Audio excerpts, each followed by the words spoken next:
সব শিশুরই রয়েছে বেঁচে থাকবার অধিকার। গত ৬ দিন আগে বেদেপল্লীর যে অসুস্থ শিশুটিকে নিয়ে আমরা এখানে এসেছিলাম, সেই শিশুটি আজ সুস্থতার পথে আলহামদুলিল্লাহ। শিশুটির অসুস্থতার খবর যখন শুনি, তখন তার বাবা-মা বা তার পরিবার যেমন দিশেহারা, তেমনি আমরাও। তো সেই অবস্থায় ডাক্তার জামিল কান্ডারির মতো আমাদের পাশে এসে দাঁড়ান।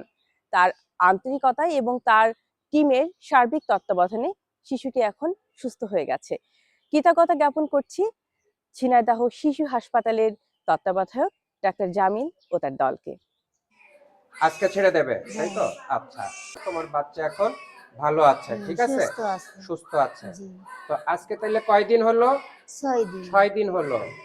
তো তোমাদের যে আগের ডাক্তাররা ঢাকায় পাঠাচ্ছিল, সেইখান থেকে যে আমরা এখানে নিয়ে এসে যোগাযোগ করে এখন এই যে বাচ্চা সুস্থ, তুমি?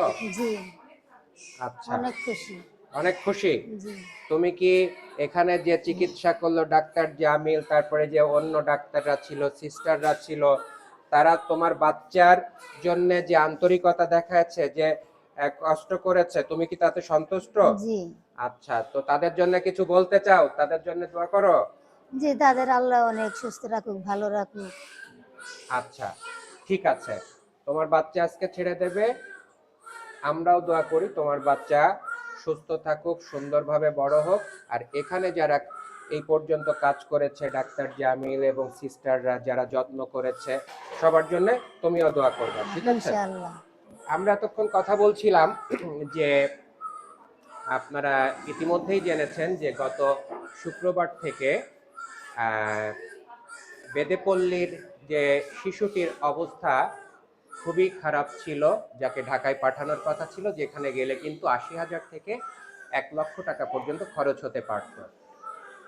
আমরা ডাক্তার জামিলের শরণাপন্ন হলে তার আন্তরিক চিকিৎসায় আজকে ৬ দিন হলো। শেষ আপডেট এইটাই যে আজকে বাচ্চাটাকে ছেড়ে দিচ্ছে। আমার পাশে আছে বাচ্চাটার মা, সে আছে, সমাজকর্মী তন্নি আছে, সমাজকর্মী রিয়াদ আছে, এছাড়াও পাশে আরো অনেকেই আছে। এই ৬ দিন যারা আমার সাথে থেকেছেন, সবার প্রতি কৃতজ্ঞতা জানাচ্ছি, ভালোবাসা জানাচ্ছি। বিশেষ কৃতজ্ঞতা জানাচ্ছি ডাক্তার জামিল সহ শিশু হাসপাতালের সংশ্লিষ্ট সকলকে। একই সাথে আমি আমাদের এই ঝিনাইদহের যাদের অবস্থা আছে, সাধ্য আছে, তাদের প্রতি অনুরোধ জানাবো, এরকম অসহায় অনেক শিশুর চিকিৎসা এই হসপিটালে দেয়া হয়, যাদের কিন্তু অনেক টাকা খরচ করে উন্নত চিকিৎসার সক্ষমতা নাই, কিন্তু এই হসপিটাল সুষ্ঠুভাবে পরিচালনার জন্য, অর্থনৈতিক সংকট কাটিয়ে তোলার জন্য যাদের সাধ্য আছে, তারা নিজের। সমাজকর্মী শিমুল ভাইয়ের কথার সূত্র ধরে বলতে চাই, শিশুদের চিকিৎসা সেবা নিশ্চিতকরণে আপনার সুহৃদ সহযোগিতা আমাদের একান্ত কাম্য।